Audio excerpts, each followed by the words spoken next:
est aujourd'hui le 1er octobre. L'été est définitivement terminé et cette fois-ci, Gigi est bel et bien parti, Francesca. Bel et bien parti. Par le train de 6 heures, direction Palerme. Et puis l'aéroport de Puntara ici. Que veux-tu? Nous n'avons rien pu faire. Laisse-le donc aller vivre sa vie. À quoi bon se lamenter à présent? Mais je l'ai répété et je l'ai déjà dit, pourquoi? Je l'ai clamé haut et fort. Les garçons du pays doivent rester au pays. Le pays a besoin d'eux. Mais tu étais pourtant d'accord avec moi. On dirait que ça te fait plaisir, à toi, qu'ils se soient en allés. Vois-tu, Carolina, j'ai bien réfléchi après la discussion que nous avons eue avec Ornella, Gigi et Salvatore. L'Americana n'est pas qu'une petite sotte. Et elle a vu juste lorsqu'elle dit que nos histoires sont le miroir de la vie. L'imagination n'a pas toujours le beau rôle. Elle n'est pas la seule aventurière à bord. Quand le temps est venu, on s'installe sur les planches comme sur ce ponton. La mémoire nous ballotte. On pense qu'on n'a pas besoin de parler, de bouger. On se tourne vers le passé. On se tourne vers le présent. On regarde ce qui part. On croit qu'ils ne reviendront plus et pourtant, un jour, ils reviennent. Ils ont suivi les mêmes courants au fil de l'eau. Je ne sais pas quel courant m'a ramené vers vous en ce temps-là, Francesca.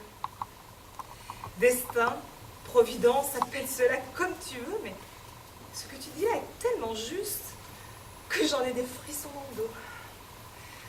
C'est vrai qu'elle a eu raison, l'américaine. Gigi a refoulé en nous une foule de souvenirs refoulés.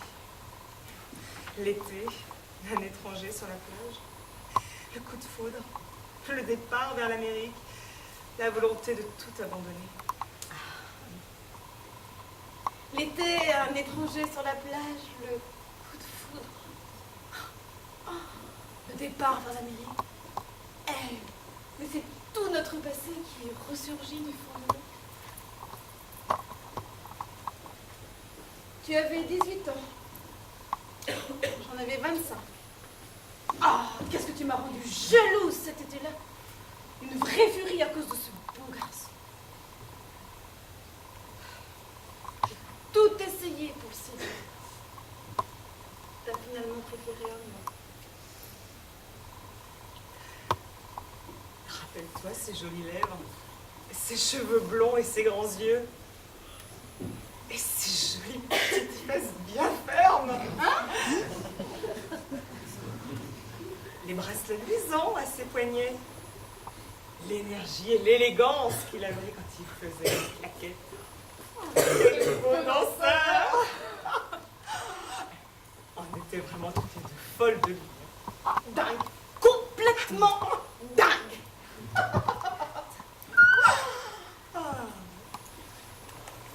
J'étais beaucoup jalousée cet été-là. Moi aussi, je serais bien partie vivre une grande aventure, loin de Santo Stefano di Camastra. Moi aussi, j'aurais aimé prendre des cours de claquettes à Los Angeles, comme toi. Mais il y avait la maman, qui serait restée seule, sans personne pour s'occuper d'elle. Nous n'avions pas de grand frère et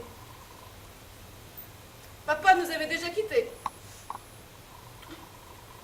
Et puis, la maman avait tant de choses à nous apprendre que chaque jour passé à ses côtés était une récompense. Pendant ces 2 ans d'absence, j'ai beaucoup pensé à la maman. Ah, la maman, c'était la tendresse et la complicité, les rires et les éclats d'intelligence, les cafés et les conversations sous les palmiers, les petits objets en céramique et le bon coup de pinceau, la voix, le geste, les proverbes, les spectacles, les chansons, les histoires qu'elle savait si bien raconter. Ah, je suis restée, elle m'a tout donné. Mais la Befana à Sotolestel, c'est toujours elle? Elle t'a attendu, tu sais. Elle était convaincue qu'un jour tu reviendrais. Elle avait raison. Au bout de 2 ans, tu es revenue. Oh, tu avais bien changé. Ton regard s'était terni. Tu avais coupé tes beaux cheveux. Ta voix traînait un peu. Et tu ne riais plus. Pour me rassurer, la maman me dit que si on avait du mal à te reconnaître, c'était à cause de ton maquillage.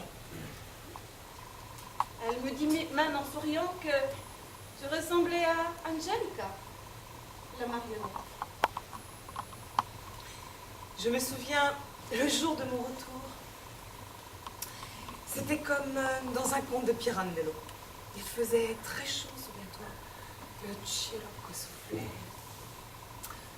Pour me faire plaisir, la maman m'a proposé un plat de polenta pour le dîner et des cédrats de Sicile.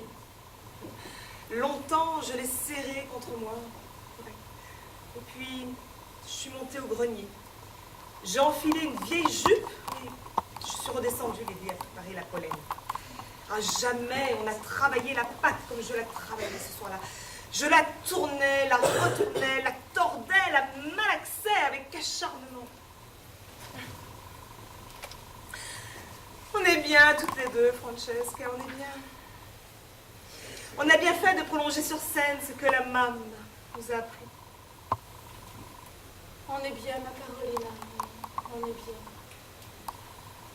Et puis, tu sais, on s'en sort pas si mal que ça, tous les deux. Je crois qu'elle serait fière de toi. Heureusement qu'on est deux, Francesca. Heureusement qu'on est deux. Après nous, il n'y a plus personne. Oh, plus personne, comme tu y vas? Et que fais-tu de tous ces enfants qui sont déjà venus nous voir? Et de tous les autres qui viendront encore porte Messine? Tant que les enfants viendront assister à nos spectacles, la mémoire de la Befana Sotolestel survivra. Chacun tient son place, comme sur le ponton, même si c'est chacun son tour. L'essentiel, c'est de savoir trouver sa place et de s'y tenir tout au long de cette grande traversée qu'est la vie. Et dis donc, tu deviens philosophe, ton vieillissant. Ça te rend plus raisonnable. Et la preuve, je comprends de mieux en mieux ton fonctionnement. Aussi bien que pendant les spectacles? Aussi bien que pendant les spectacles. Mais, dis-moi, rappelle-moi quelle était la dernière phrase. Laquelle?